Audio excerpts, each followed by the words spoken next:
Hello and welcome back.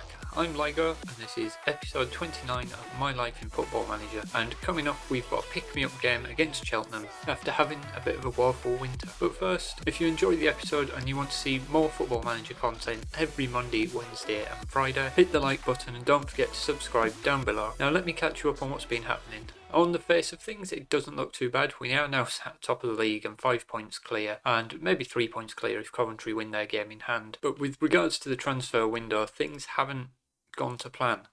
The only addition we've managed to make is Joseph Ajayi, who's a young 19-year-old coming from Arsenal, 4-star player, bags of potential, and if we come to the coach report, it's showing that he's playing at a championship level and a potential Premier Division player. But if I just go back to his attributes, you can see he's got the finishing ability, he's got the first touch, his composure's a little bit low, he's pacey, but hopefully he can be the striker that we need to go out and get the goals for the second half of the season. Now, other than him, there has been a few outs in the January transfer window. We've got Morgan Feeney went last time. David Kasumu, he has moved on to Crewe. We got him off the books for 425,000. Bit part player moved on. That's going to be a running theme of these. Mikael Miller, he's moved on to Salford, 300,000. Chris Shotton is a player that's gone out on loan. He's showing some potential, so he may come back shortly, but depending on how he gets on. And the other player so far is Callum Camps, €100,000 to Charlton.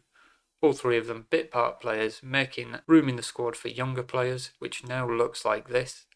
And the other bit of transfer news that hasn't quite gone through yet is Chris Thorne, a player that I wanted to keep hold of. As you can see, he's developing nicely. 3-star current ability, 4-star potential, player that's got potential championship ability. The only problem was I couldn't get him to renew a contract, and as you see here, if I stop jumping around, he's going to be joining Hoffenheim on the 1st of July for absolutely nothing. So that is a huge blow for what is a promising youngster. To be losing him for nothing at the end of the season is nothing but a disappointment. Other than him, we've got a few more that we're trying to move on. And where are they? We've got Daniel Phillips. He's subject to several bids. Player that's made one substitute appearance. €12,000, not a lot for him, but he's just eating up the wage bill otherwise. And player that was unhappy when I turned down an offer for him, Eric Ferreira. So we're allowing him to leave 3 million, I think, to Fiorentina. No, it was Fiorentina that we turned down initially. So Liga de Quito have come in €3 million. Probably a player that I would have moved on at the end of the season anyway. So not a huge disappointment, but ideally I would like him here. But as you can see, starting to pick up a few problems in the squad. Mackenzie Osborne is another one that's wanted to go. He's wanted by several big clubs. And as you can see, we slapped a 20 million price tag on him. Nobody's willing to pay that. I'm not willing to let him go for anywhere less than that. So fortunately, he hasn't got much influence at the club. Where's that? Happiness. Well, he is now an influential player, naturally. So see how that one develops. So we've got a few more days till the window actually shuts. I thought it shut today, but it turns out it's a Saturday and it's not going to close till later on. But in terms of incoming business, we won't be doing any more. So it's just players going out. Other than that, come to the schedule. The other downside that we've had over the winter period is we've been knocked out of both the FA Cup and the Papa John's Trophy. Disappointing defeats, 1-0 to Gillingham at home and then a penalty loss to Port Vale, who were in the division below us. And to be honest, I did play a rotated team. As you can see, very much a rotated team, but I still felt it was strong enough. But alas, it wasn't to be. We got knocked out on penalties. And then we've won 3 games out of 4 after that. We drew with Fleetwood, but in 4 games we've conceded 9 goals, and that's very different to the start of the season. So hopefully this game against Cheltenham will be the start of things changing around. Cheltenham, bottom of the league. Hopefully we can go there, smash them, get a morale boosting victory, and then plod on towards a title. So as you can see, we've got a relatively easy February, to be fair, and then gets a little bit busier, but should be comfortable going towards the end of the season then after a nice break in February. So let me get the team picked, and then I'll come back to you. So the team to face Cheltenham looks like this. Sharman Lowe in goal, Bradford, Umar and Ugo Chukwu and Manoga make up the back 4, Walton and Ewing in midfield, Coyle, Chislett, and we've got Malcolm out wide right, and Osborne is fit, but with the problems with the transfers, I'm going to leave him out of the team just till he calms down a bit. And then new boy Ajayi up front. So let's move on into the dressing room. Give our team talk. We need to encourage them, so I'm thinking pump the fists and something to get them going, because I'm not accepting anything other than morale boosting victory today. So pundits have been right to back you up. Let's move on to the game. And yeah, I want 3, 4, 5 goals. And hopefully the team can do that. It's very much capable. We've got Ajayi making his debut. No, he's not making his debut. He came on as a substitute in the last match. Didn't really do anything. But by that point, we'd already got into a position where we were comfortable. So complacency had set in. And 10 minutes on the clock, and Jovan Malcolm showing a bit of faith in us, picking him.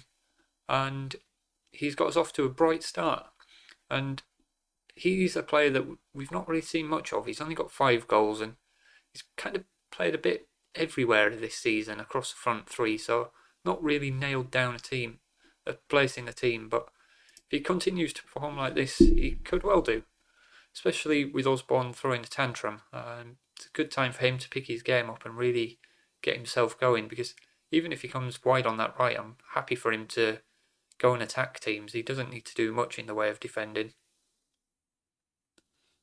But Cheltenham have got the ball. Umar wins the header, knocks it down, Ewing back to Bradford. Looking forward for Ajayi, but he can't get there. And Cheltenham coming forward now. First chance they're going to get, and see how resolute the defence is. Make a good block, and it's just lumped away, so it's going to come back at us. And Ugachukwu and Umar doing very well at the back. They're 2 young players, but both performing very well in League One. So hopefully both of them can make the step up to the Championship. And Malcolm's in again. Gets his 2nd of the game and 6th of the season. And I was just saying that if he can nail his place in the team down, not willing to let Osborne go, but if he can keep doing this, he's going to get a much better run of games in the team, and hopefully more goals come as well. But that's an excellent finish from him. And somewhat of a counter-attack there. Cheltenham had the ball for a long time. Thankfully, the defence held strong. But we come again down this right-hand side. It's where it's all happening. And it's somewhat cleared. Walton picks up the loose ball. Looking for one of the strikers, but can't find them. And again, Cheltenham come forward, but defence is resolute. This time it's Malcolm and Walton playing little 1-2s, but they've lost out now. Walton does well to win the ball. What a tackle that is. Winning the ball cleanly. Ajayi wins the header this time. He needs to get himself back in front of goal. Chislett's done well to work a position down the right, crosses it in, Ajayi's there, gets his 2nd goal for the club. I don't even remember him scoring his 1st one. So, all credit to Chislett down this right hand side. What a cross that is. He's put it on a plate. And let's have another look at that, because this is all about Chislett here, making room for the cross. And Ajayi just first to the ball, smashes it home. Keeper's got no chance. 3-0. This is exactly what I wanted to see today. And another highlight, 26 minutes on the clock. Thought there was more than that, but shows you action-packed game today. The other thing I was also wondering, I want some feedback down in the comments if somebody may. And I have got a new microphone, which I've been fiddling around with the sound settings on it, trying to get it clear and as comfortable for everybody as possible. So let me know how it's doing at the moment, because when I listen back on different devices, I'm getting different sound feedback each time. So let me know what you think down below. Keep it constructive, and it'd be really helpful to me. And it'd be much appreciated as well. But back to the game, and this time it's Coyle making a good tackle and a bit of a strange pass back to the keeper there, but it's found Malcolm going forward. He's looking for somebody. He's coming wide right. Is he going to get the crossing? Does get the crossing. Looking for the back post. Ajayi with a header just over at the far post. And I tell you what, even though we're only half an hour in, I'm going to drop a bit of praise, because they're doing exactly what I wanted them to today. And again, coming down this right-hand side. Tell you what, this right-hand side for us has been prosperous this season. And again, the attack starting on the right, clipped into the box, and Trey Coyle at the back post with a header. And his 5th goal of the season as well. And I didn't actually see who crossed that in. It was Minoga. And he must be nearing double figures for assists now. That's 4 today for us, and straight into another highlight as well. Poor old Cheltenham, bottom of the league, taking an absolute battering. And they've lost the ball again, and it's not even half time yet. and we're looking for a fifth. Chislett trying to get into the box but can't quite make it. Cheltenham unable to do anything. Lost for words at their lack of play. Clipped into the box there from Walton, and Coyle can't quite get his shot off in time. It's blocked. Does get a cross in, but nobody there at the back post, and it does come to nothing. And this time it's us to clear ground. Cheltenham are getting a fair few attacks coming, but fortunately they're not coming to anything. And as I say, they've got the ball in behind. It's bubbling around, and Sharman does make a good save in the end. But we're going to have to defend a corner now, which hasn't been too much of a problem this season. And Ugachukwu heads clear. And we deal with the second one, and Walton just hammers it behind. Not sure why he couldn't kick it the other way, but kicked it straight into the stand behind. Another corner to defend. And we don't do it that time, and they're punished. Free header. Not sure who that was marking him. Is it Umar? Yeah, he's got the wrong side. The attacker's got the run on him. Cheltenham do make us punished. They're not a clean sheet today, but we are 4-1 up. I'm not going to be too disappointed with that. But into the dressing room, outstretch the arms, keep doing what you're doing. Be nice if we could go get 6 or 7. But my fear is now Cheltenham have got a bit of a boost from that goal, but Joy in it, back post. It's narrow angle, saved by the keeper. It's a difficult one to score from there, so I'm not going to blame him too much for that. But as we start moving into the second half, I will be keeping an eye on fitness. We've already got Chislett and Coyle tiring. And Cheltenham, that's a good save, good second save from Sharman Lower. I was too busy looking down at the fitness bars, and they've got him behind, and defence are switching off a little bit. So we can't be getting too complacent. We've managed to work the ball back. Ewing, Chislett just wide. What an effort with his left foot from the edge of the area. It comes to nothing, and I think we'll make our first substitution probably about now, because Coyle's tiring, so we'll get him off the field. And who have we got that can come on that left hand side? I'll tell you what, George Nunn can come on that, and we'll play him as an inside forward. Let him go attack, see what he can do. He's grabbed a couple more goals recently, he's been scoring again, so we want to keep encouraging that. We don't want him going on another of his goal droughts.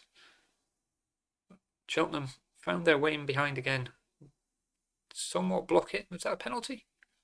Doesn't look to be. It's a bit of a reckless tackle. Trying to get the ball back into the area, and Minoga heads clear. And Cheltenham having a lot of the ball, and they've worked their way in behind again, and Sharman Lowe's needed yet again. And it's probably not as comfortable as the scoreline suggests. We need to deal with this corner. Ugachukwu this time heads clear. It's picked up by Cheltenham. Can we press them a bit more? See if we can get the ball back. And Umar does well to head clear. Looking for a Joy. Highlight comes to nothing, and we will make our second and maybe third substitution. I think Umar's tiring, so we'll bring Cooper on for Umar, and the other substitution, Adam Howell, another young player, can come on for Ethan Chislett. Don't know if I showed you Adam Howell in the last video. 16 years old, wanted by Cardiff and a few other clubs now as well. 2-star ability, bags of potential. As you can see, developing nicely, so he's a player that I'd like to stick around, but it's just whether we can financially fend off the other teams coming for him. Pretty much a similar situation to Osborne, but as it stands, Howell a bit less of a key figure in the squad at this time. But drop a last bit of praise on the team, just get them going for the last 10-15 minutes. It's not really done anything in the second half, and Malcolm just nearly getting his hat-trick there. It would have been a way to kick off. Forgotten what I was going to say there. Be a way to end the game for him with his hat-trick anyway. And we get the ball back into the area. Howell with a tame effort that time. Easily saved by the Cheltenham keeper. Got 10 minutes left on the clock now. And since half time the complacency's really sat in. Not really created too much going forward. Cheltenham got back into the game, and if anything, they've looked more dangerous this second half. Ewing heads that one clear. Cheltenham again first to the ball. They work it into the box. It's headed clear. Ugachukwu had a very good game at the back. And what is Sharman Lowe doing? Thankfully their striker's offside, but Sharman Lowe in all sorts of trouble there. He's running at a ball that's not even there. And the striker's way offside, but answers on a postcard for what Sharman Lowe's doing. That's a little bit worrying from our first choice keeper. It's a 4-1 win in the end. It's comfortable. The scoreline's comfortable. The performance less so. But we'll praise the team. We'll kind of boost the morale a bit because it is needed. And let's come to the schedule and have a look where we want to come back for next time. So scroll down, and I'm thinking that the one standing out to me is Colchester away. Going to Colchester, they're second in the league at the moment, so going to be not necessarily a title decider, but could be a big 6-pointer there. Now, not only gets us to the start of March, but after that one we can probably come back towards the end of the season then. So we'll wrap this one up there. Thank you for watching. Don't forget to like the video and subscribe to the channel if you want to see more Football Manager content every Monday, Wednesday and Friday, and I'll see you next time.